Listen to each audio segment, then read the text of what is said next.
Okay,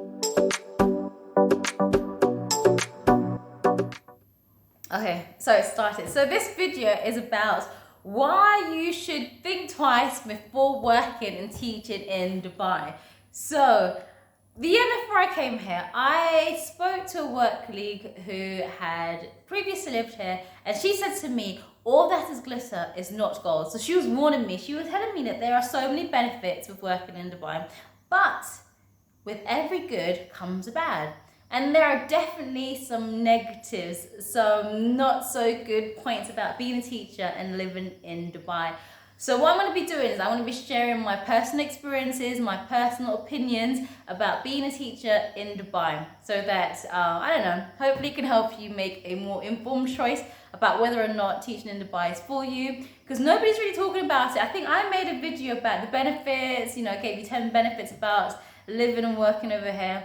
And it's the new year, so I think, we should all be honest and open. And I'm going to tell you the downsides of being a teacher here.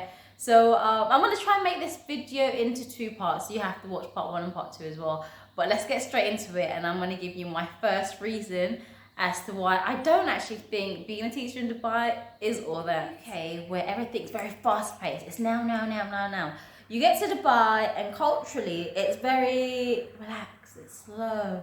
Everyone's drinking tea and coffee, a bibdi, everyone's taking their time, it's chilled. And you think that's supposed to be good, and it kind of is good because you think that you're going to be stress-free. Except it's not always like that. So you might get to work and you might already know what you're going to do, you've got everything planned, and then you might get a text message on your phone or an email literally 5 minutes or a couple of seconds before you're supposed to go and do what you need to do. Say, nope, plans have changed, we're not doing that anymore. And this can be really frustrating as a teacher. Also, okay, I'll give you an example. So in my current school, we have committees, and the committee that I'm on, we plan events and things like that. So we must have had 5-6 meetings to discuss and organize what we're going to do. Everyone knew what their role was. It was sorted, it was done. And then last minute, we got a meeting saying, no, we're doing this, we're doing that. Everything's changed. So as a teacher, that's really frustrating because you think to yourself, oh my goodness. So I just sat through all those meetings trying to help organize something, and we're not going to do it anymore. It's now been changed. And so that could be really draining. So because I'm the kind of person that is very, easygoing, I go with the flow. I can adapt to change pretty quickly. But some other people, they need to know who they're doing something with, what they're doing, when they're doing it. They need that structure. And as a teacher, if you're one of those teachers that need that kind of structure, and when you don't get it, everything just goes off balance. And then it causes a lot of stress. So just be mindful that, just because somebody says something's going to be done today, you can sit here and wait all year, but it doesn't mean that it's going to get done. Or that things might get changed really, really quickly without any notice. So you have to be able to adapt to change. So bring your Zen with you. Bring your Zen when you come to Dubai, and just know that you have to go with the flow and be aware that things most likely will get changed last minute.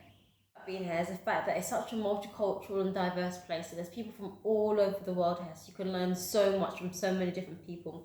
But the downside to that is that there's so many different languages, and I don't speak any other languages. So maybe if I spoke Arabic or I spoke other languages, it would have benefited me.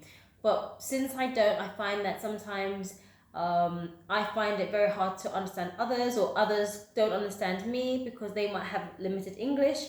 So in terms of being in the workplace, you just have to sometimes to bring your patience, and just to understand that English isn't everybody's first language, and it can be a challenge and it can be a barrier, not just for yourself but for the person you're speaking to. So the person you're speaking to, you might not understand anything you're saying because you're speaking too fast in another language for them. And that applies to like outside of work as well. So taxis, in the malls, not everyone's English is the same level. Something else which might cause some frustration is the fact that loads of students, they have their parents that pick them up, or maybe a sibling, or maybe they go on the school bus, and the majority of students have a nanny. They might have more than one nanny, and they might have a driver. And so even though there's policies in place, you know, to safeguard children at home times and in the mornings and stuff, but I'm just talking about communication with parents. So it can be a real challenge because sometimes you might not see the parent for a very long time, and if they don't respond to emails or phone calls, and sometimes then they're stapling messages on school bags trying to get in contact with parents. So back in the UK, students will get picked up by either their parents or most likely their grandparents. But when you've got the nannies and the driver, and or if they go on this school bus to go home, and then on this day they go on another school bus because they're going to their cousin's house, just sometimes getting in contact with parents can be really, really challenging.